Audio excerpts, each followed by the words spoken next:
Chapter 3. Earning Trust. October turns gold. The aspens dropped their golden leaves and stood bare and white as bones against the dark pines. Frost crept across the meadow every morning, and the creek slowed to a thin, icy thread. Rosa went up the mountain every day after school. She brought grain in her backpack, sometimes oats, sometimes the sweet feed her father kept for the neighbours' horses when they boarded. She left it in the same spot by the creek, and she sat on a rock and she waited. The mare came almost every day now. She would emerge from the trees, check for danger, then walk to the grain pile with her stiff, limping gait. She ate quickly at first, but as the days passed, she began to linger. She'd finish the grain and then graze nearby.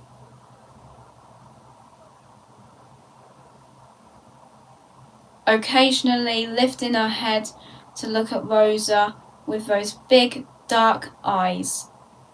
Rosa started talking, not loudly, just a quiet, steady murmur.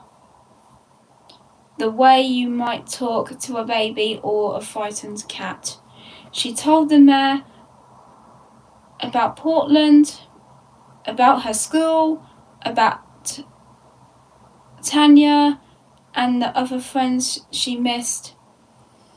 She talked about her parents and how the house used to sound when they argued, not yelling exactly, but a cold, tight silence that was somehow worse.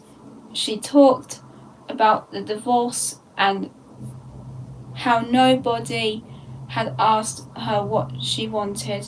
The mare listened. At least that's how it felt. Her ears would swivel toward Rosa's voice, and sometimes she'd take a step or two closer as if drawn by the sound. One afternoon, about 2 weeks in, Rosa was talking about her mother's apartment, how small it was, how it smelled like new paint, when the mare walked up to the grain pile and stood there, only 15 feet away. Rosa could see the individual hairs of her black mane.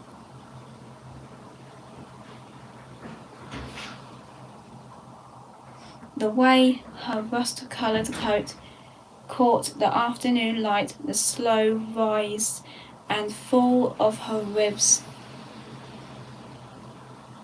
as she breathed. You need a name. Oh, you need a name, Rosa whispered. She looked around the meadow. The bushes along the creek had small blue-grey berries on them. Juniper bushes, she remembered from the science class. Juniper, she said softly. I'm going to call you Juniper. The mare flicked one ear forward and at the sound, then went back to the eating. Rosa smiled. It was the first real smile she'd worn in Montana.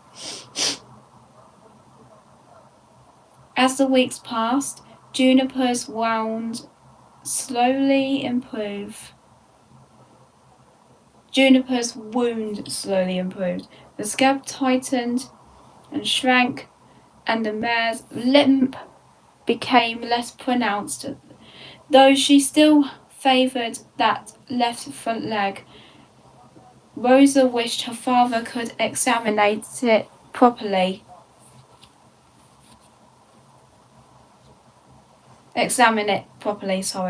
but she knew that was impossible.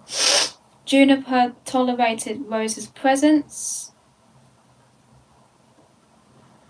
even seemed to welcome it, but she was still wild any sudden movement, any loud noise, and she'd bolt into the trees.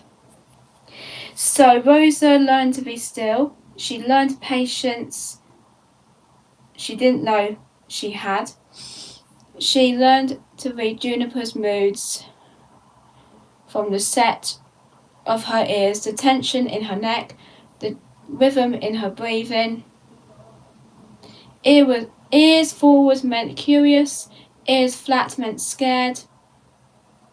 A soft blowing sound through her nostrils meant she was relaxed.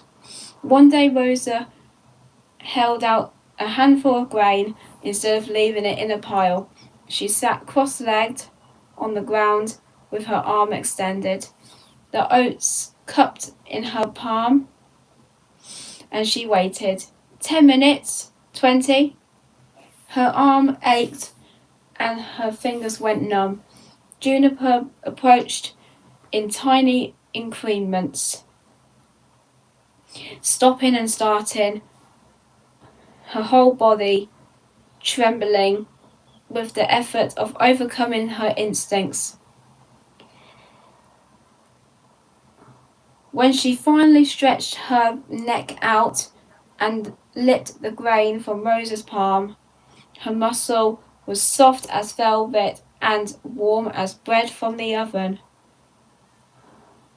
Rosa held her breath and felt the world go very quiet. After that, something shifted between them. Juniper would come to Rosa's hand for grain every day. She let Rosa stand near her, then beside her. She didn't flinch when Rosa spoke at normal volume. Once, when Rosa was sitting on the ground reading, Juniper walked up behind her and breathed into her hair, a long warm sigh that smelled like grass and wind. Rosa reached up slowly and touched the mare's cheek. Juniper held still, her eye half closed, and Rosa felt the horse's pulse under her fingertips, steady and strong. "You're going to be okay," Rosa told her. "I promise." It was a promise she had no idea to keep. Thank you, guys.